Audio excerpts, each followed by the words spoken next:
Hey friends, welcome back to Unconventional Wisdom about conventional wisdom, the show where clichés come to retire and fresh thinking we inspire. And today's special because this is episode 50, which is honestly shocking because there were at least 3 moments along the way where I was one minor tech issue away from living off the grid and communicating exclusively through interpretive dance.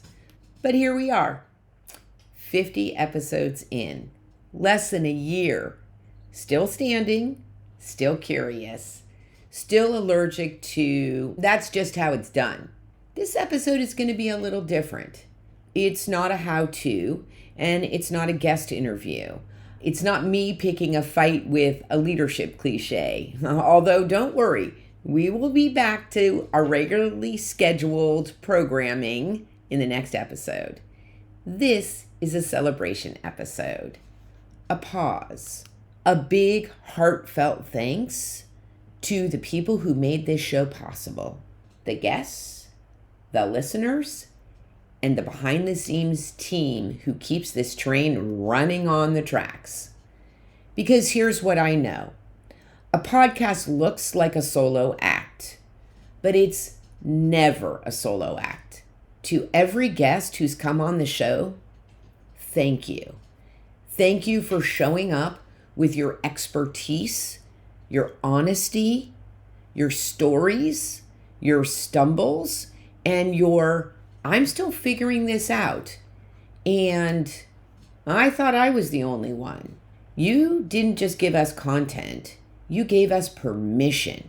Permission to question the scripts we've inherited. Permission to lead like a human. Permission to stop performing competence and start practicing it. And let me tell you, that kind of honesty is not nice. It's rare and it's powerful.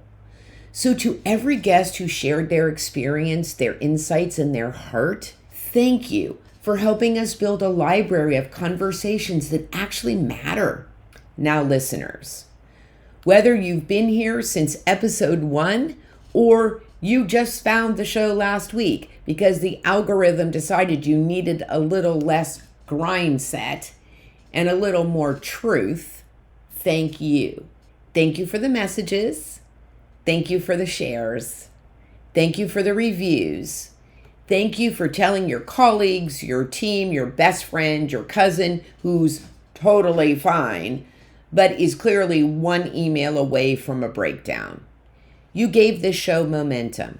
I am happy to tell you that we have a listenership where every episode is getting between 2,000 and 3,000 downloads. Thank you so much. You also gave it meaning because here's the deal. When you listen and you come back, you're telling me something, that you're not looking for another motivational poster. You're looking for something real, something that helps you think, something that helps you lead, something that helps you stop carrying the weight of everything. It's your job, even if it is literally your job. So thank you for being a part of this community, the kind that's built on curiosity, courage, and choosing better than default.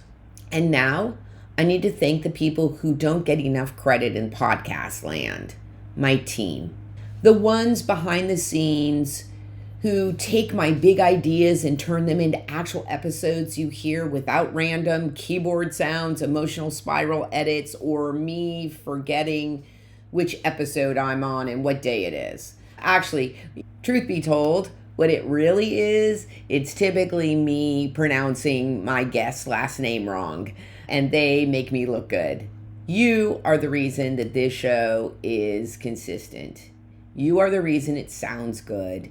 You are the reason it gets published on time. And yes, this is me publicly admitting that without you, I would absolutely record an episode and then accidentally leave it living in a folder called Final Use This One version 7.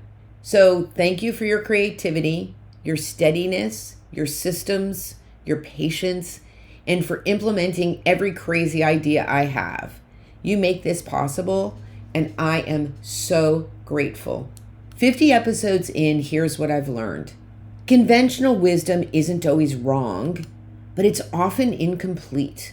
It's usually polished, sometimes performative, and occasionally just a fancy way of saying don't rock the boat.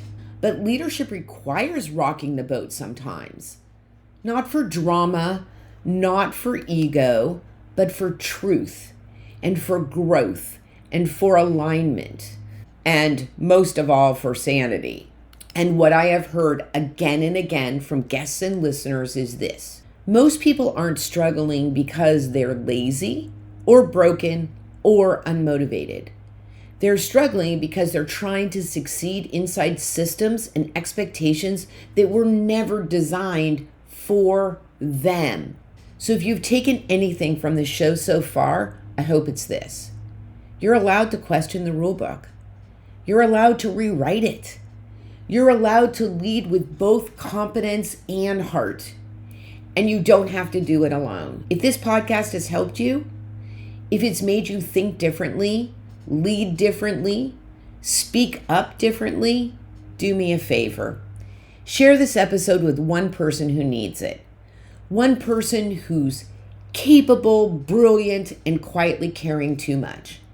And if you've never left a review, consider it a little birthday card to episode 50. It helps more than people realize. And selfishly, it makes my day. So here we are, episode 50. And I'm not just proud that we made it to this milestone, because it doesn't mean anything without you. I'm grateful for the community that's forming around this body of work and around these conversations. To the guests, thank you for your wisdom and truth. To the listeners, thank you for your time and your trust. To my team, thank you for your talent and your backbone. And to you personally, yes, you, thanks for being the kind of leader who's willing to question the obvious, because that's where real growth starts. All right, next episode, we're going right back to challenging the shoulds and retiring a few more clichés.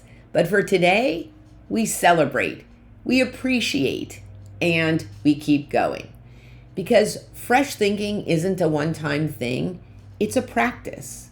This has been Unconventional Wisdom about conventional wisdom, where clichés come to retire and fresh thinking we inspire. I'm Kim Miller-Hershon, Kim Miller-Hershon Coaching and Consulting. Go out there and be a better human.